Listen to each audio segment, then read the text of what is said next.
Hello everyone, তো this is my another mini blog. আমি খুব একটা করার সময় পাই না বা সুযোগ পাই না, তার মাঝখানেও যতটা পেরেছি। সো এটা আমার একটা ইভেন্ট ছিল গতকাল, এবং সেখানে দেখতে পাচ্ছ আমাকে রুম দেওয়া হয়েছে ড্রেস চেঞ্জ এবং ফ্রেশ হয়ে যাওয়ার জন্য। যদিও আমার খুব দূরে ছিল না, এটা ছিল প্যানোরামা দ্য ওয়াটার পার্ক আসানসোলের। এবং যেহেতু আমি যোগা ক্লাস থেকে ডাইরেক্ট গেছিলাম, তাই আমাকে ওখানে গিয়ে ড্রেসটা চেঞ্জ করতে হতো, এবং ওখান থেকেই আমাকে রুম দেওয়া হয়েছিল ড্রেস চেঞ্জ করার জন্য। সো রুমটাও আমি দেখাবো। আমি আপাতত লাইট খুঁজে পাচ্ছিলাম না। যাই হোক, লাইটটা আফটার দ্যাট আমি তোমাদেরকে ভিউটা দেখাবো।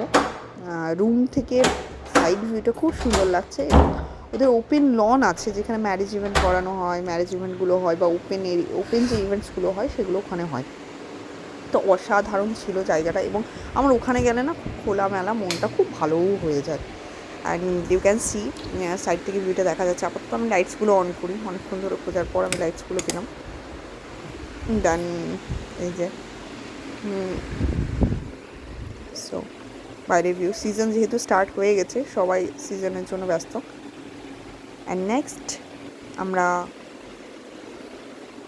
এরপর আমি যেহেতু যোগা ক্লাস থেকে ডাইরেক্ট গেছিলাম, দেখতেই পাচ্ছ দুটো ঝুঁটি নিয়ে, সেম ভেতরে জগার অ্যান্ড ওপরে যে সোয়েটার অ্যান্ড প্যান্টটা দিয়ে একটু রিলও বানিয়ে ফেললাম তার মাঝখানে।